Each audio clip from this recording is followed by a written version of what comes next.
এলাকার খুব প্রভাবশালী একজন ব্যক্তি মারা গেল। তার জানাজাতে হাজার হাজার মানুষের সমাগম। তার জানাজা নামাজ পড়ানোর ঠিক আগ মুহূর্তে তার বাল্যকালের একজন বন্ধু এসে বলতেছে, হুজুর জানাজা নামাজ পড়ানোর আগে আমার একটা কথা আছে, আমি এই মৃত ব্যক্তির কাছে 10 লক্ষ টাকা পাই, সেই টাকার একটা ফয়সালা করে তার জানাজা নামাজ পড়ুন, তার আগে আমি জানাজা নামাজ পড়াতে দেবো না। মৃত ব্যক্তির 3 ছেলে 1 মেয়ে। প্রথম ছেলে ডক্টর, দ্বিতীয় ছেলে ইঞ্জিনিয়ার, আর তৃতীয় ছেলে পিএইচডি হোল্ডার। আর মেয়েকে তিনি তেমন একটা উচ্চ শিক্ষায় শিক্ষিত করবেন না, তাই একটি মাদ্রাসায় ভর্তি করে দিয়েছিলেন। আর মাদ্রাসা শেষ করার পরে তাকে বিয়ে দিয়ে দিয়েছেন। হুজুর তখন তার 3 সন্তানকে ডেকে বলল, যেহেতু আপনার বাবা ওনার কাছ থেকে 10 লক্ষ টাকা নিয়েছে, সেহেতু ওয়ারিশ হিসেবে সেই টাকা এখন আপনাদেরকে পরিশোধ করতে হবে। সেই টাকা পরিশোধ না করে জানাজা পড়ানোটা ঠিক হবে না। তখন তার 3 সন্তান বলেছে, আমাদের বাবা যে ওনার কাছ থেকে 10 লক্ষ টাকা নিয়েছে তার ব্যাপারে আমরা কিছু জানি না, আর বাবা মৃত্যুর আগে কোনো ওসিয়ত করে যায়নি, তাই এই টাকা আমরা পরিশোধ করতে পারবো না। তারা একদম প্রশ্ন বলে দিল। হুজুর তখন মৃত ব্যক্তির ভাইদেরকে ডেকে বললেন, দেখুন আপনার ভাই বেঁচে থাকতে ওনার কাছ থেকে 10 লক্ষ টাকা নিয়েছে, এখন সেই না শোধ করতে পারলে জানাজা পড়ানোটা ঠিক হবে না, এখন আপনারাই বলুন কি করা যায়।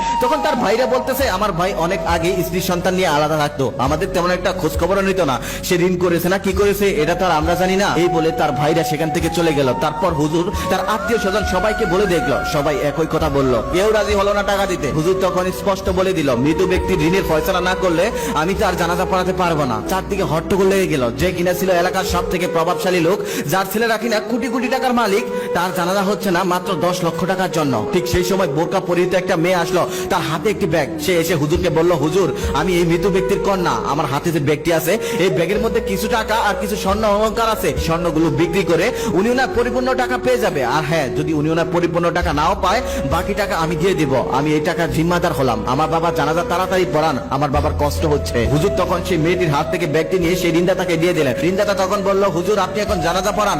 আসলে আমি ওনার কাছে 10 লক্ষ টাকা পাই না, বরং উনি আমার কাছে 10 লক্ষ টাকা পায়। যেহেতু উনি হুট করে মারা গিয়েছেন, তাই আমি বুঝতে পারছিলাম না আমার এই আমানতের আসল হকদারকে। আমি এই আমানতের আসল হকদার পেয়ে গেছি। এই আমানতের আসল হকদার হলো এই মেয়েটি। আমি সময় মতো এই মেয়েটিকে তার হক আমি বুঝিয়ে দেব। জানাজাতে আসা হাজার হাজার মানুষ স্তব্ধ হয়ে গেল, আর 3 ছেলে মাথা নিচু করে দাঁড়িয়ে রইল। একটা সত্যি কথা কি জানেন, অমানুষদের তালিকায় উচ্চ শিক্ষিতরাই বেশি। কি বিশ্বাস হচ্ছে না তো? বিশ্বাস না হলে খেয়াল করে দেখুন, গ্রামের চাষবাস করা লোকরা কখনোই তার বাবা মাকে বৃদ্ধাশ্রমে রেখে আসে না। যারা বৃদ্ধাশ্রমে রেখে আসে তারা কিন্তু উচ্চ শিক্ষিত, বড় বড় কর্মকর্তা। বাংলার নবাব সিরাজউদ্দৌলা খ্যাত অভিনেতা আনোয়ার হোসেনকে আমরা সবাই চিনি। জীবনের সমস্ত আয় ব্যয় করেছেন সন্তানদের লেখাপড়ার পিছনে।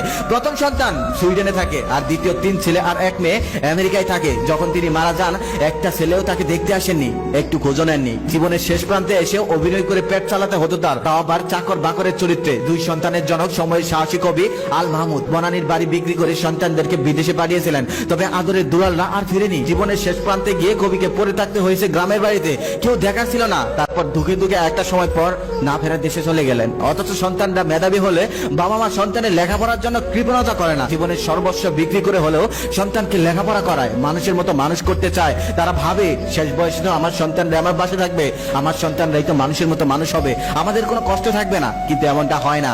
সেই আদরের সন্তানগুলো বড় হয়ে মানুষের মতো মানুষ হয়ে বাবা মাকে আর দেখে না, বাবা মার আর খোঁজ নেয় না, ফেলে রাখে ওই বৃদ্ধাশ্রমে। কেউ আবার ইউরোপ আমেরিকাতে চলে যায়, সেখান থেকে কিছু কিছু টাকা ভাড়ায়। আচ্ছা, শুধু টাকা ভাড়ালেই কি হয়? শেষ বয়সে কি বাবা মায়ের পাশে থাকতে হয় না? বাবা মা একটা সন্তানকে মানুষ করে এই জন্য যে শেষ বয়সে গিয়ে তার পাশে থাকবে, সন্তানরা শেষ বয়সে তাকে দেখবে। কিন্তু এমনটা হয় না। উচ্চ শিক্ষিত হওয়ার পর মানুষ রোবটিক হয়ে যায়, হয়ে যায়, নিজের হাতে বাবা মাকে বৃদ্ধাশ্রমে ফেলে রাখে। তাদের একটু ভুরুক্ষেপ হয় না। বিশ্বাস হয় না? বিশ্বাস না হলে আপনি বৃদ্ধাশ্রমে গিয়ে দেখুন, সেখানে গিয়ে খোঁজ নিয়ে দেখুন, সেখানে থাকা বেশিরভাগ বাবা মায়ের সন্তানরাই ডক্টর, ইঞ্জিনিয়ার বা বড় কোনো ব্যবসায়ী। যে শিক্ষায় শিক্ষিত হওয়ার পর বাবা মাকে বৃদ্ধাশ্রমে রেখে আসা যায়, সেই শিক্ষার কপালে ঝাঁটা। তাই প্রত্যেকের কাছে একটাই অনুরোধ, অন্তত একটা সন্তান কেউ মাদ্রাসাতে পাঠান, তাহলে আপনার শেষ বয়সে বৃদ্ধাশ্রমে যেতে হবে না।